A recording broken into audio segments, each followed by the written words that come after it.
We're talking to architect Felino Palafox.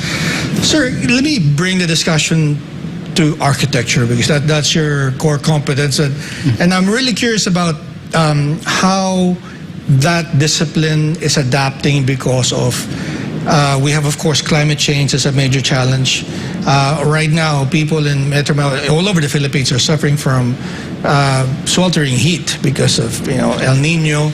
Are there trends that we should be looking at that maybe can address these issues that make design and development sustainable and green?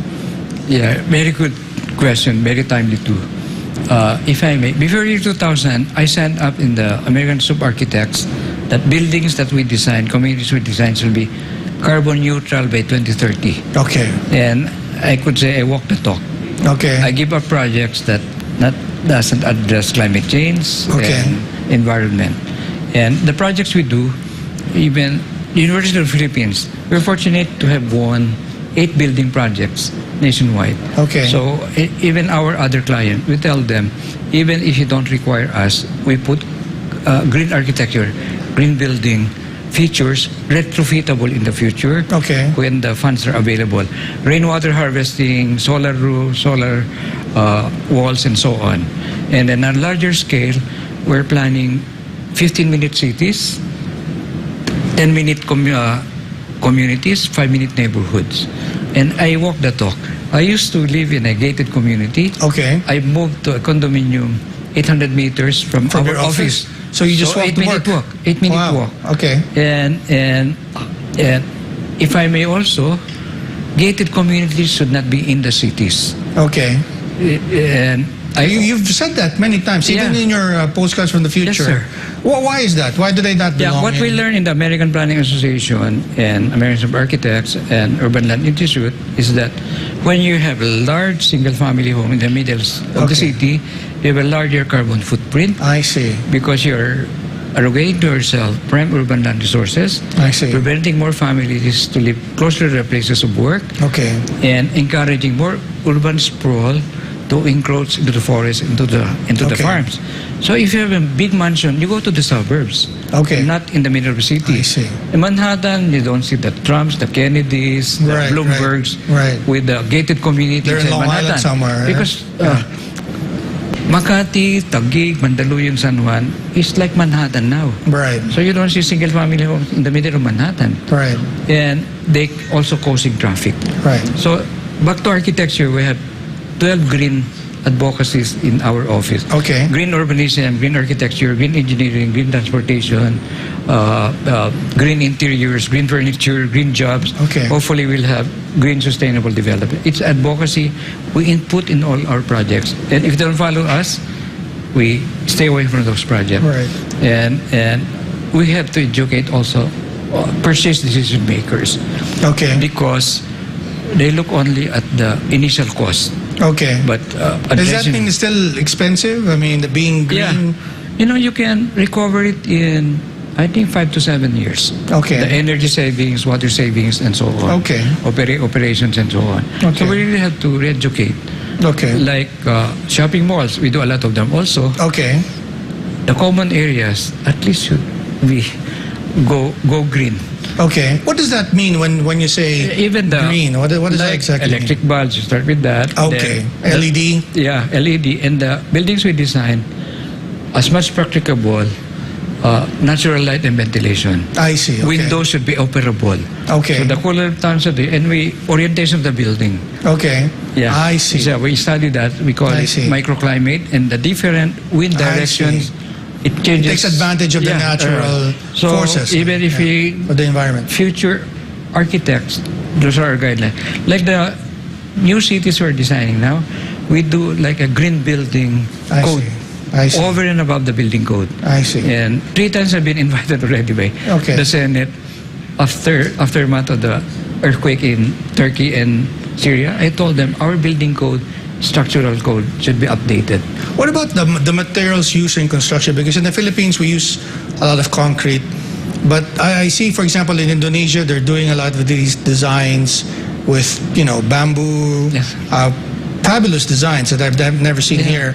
But is there a trend? Is that for that, or is that even the right approach, or is there a better one? We have designed bamboo architecture many times. Okay. Even in Davao, especially. Okay. You could share that to YouTube or whatever. And research said the best building materials to address the virus, bamboo and copper. Okay, because naturally antibacterial. Antibacterial. Yeah. And as much practicable, local materials should be used. Okay. And even in getting LEED certification from the U.S. Green Building Council, Okay. 500-mile radius. Okay. And then our advocacy also is Agropolis. Agro, the farm and the city. So the first we designed community in India, every house had a kitchen garden. Wow. Okay. So because from the farm to the table, average international 200 miles. Wow. Okay. So a lot of carbon footprint just bringing the food to the table. So encourage urban farming, suburban farming, rooftop farming, vertical trellises for vegetables, and we put that in many of our architecture. Wow. Even green architecture for the urban poor. Wow. We've done that, like trellises. Instead of ornamental plants, Right. we put ampalaya or Right. instead of bougainvillea. Edible gardens. Edible gardens. Are there any other materials or natural resources that could be used more? Because as you said, that's encouraged, right? Because a lot of Filipinos seem to have this colonial mentality. Yeah. They want Italian marble. Yeah. They want this imported thing and that. Are there materials here that you think should be or deserve more attention from designers and ordinary Filipinos? Yeah, we have a lot.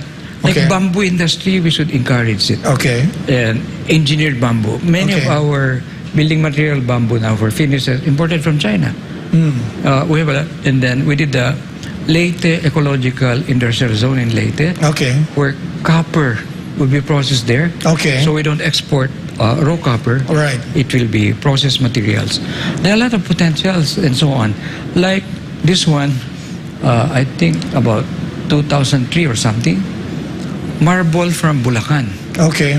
From Bulacan. The Okay. cathedral we made in Israel, Okay.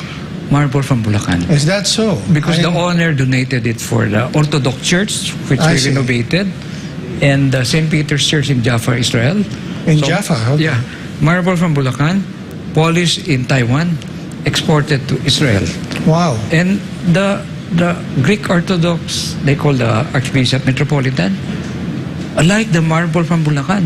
Wow. Sometimes we still import marble from Brazil. My ignorance is betraying me here because I didn't realize Bulacan had a marble quarry. They have. And Are there many of those hidden gems in the Philippines? We have. Yeah. But maybe we should be more open-minded on responsible mining, Okay. because we're already in the 21st century, and Right. there's a lot of, we can borrow the responsible mining they practice in Canada, Australia, UK, Okay. even Poland before. Yeah, a lot. We don't have to reinvent the wheel. That's how we plan Dubai. Okay. The rule of Dubai will tell, go around the world, copy and improve. Right. It's my first exposure to benchmarking. Are there other trends that maybe Filipino architects and planners should be looking at? Yeah, look at locally available materials Okay. and improve on them. And I think furniture makers now, thanks to the Cebuanos, they start, Yeah. they're ahead. And in fact, I said, Cebu could be like Milan, Center for Design, Fashion, Furniture. Well, the universities, there should be more design competitions. Like Philippine pavilions in World Expos, there should be a design competition. Not just appoint a designated architect. Right. Right. I think I could even do that to be designated, but I'd rather have a architectural design competition Right. before selecting one architect. Right. Speaking of planning, there are many reclamation projects going on now here in Manila and elsewhere across the country. How do you view that? I mean, are you concerned as others are, or you think that they're doing it the responsible way, or what's your take on it? Yeah, I was invited in most of them. Okay. But on record, Metro Plan, at that time we said there's so much vacant land in Metro Manila. Okay. So it was rather challenging to justify them. That was Okay. 1976. Okay. And then when I went to Dubai, one of my first projects was a reclamation, Dubai Cornice.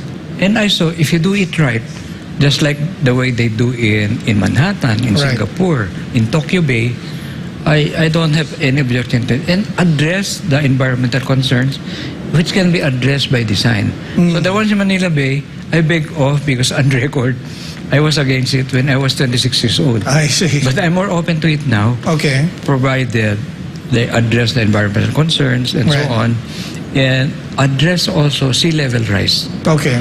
With storm surge tsunamis, this reclamation could be the wave barriers, Okay. and they should be built higher than the sea level rise. I see. The projects we're doing now on seafronts, we raise them 4 to 5 meters, also in the building code. I see. Like in San Vicente, Palawan, we made it more restrictive.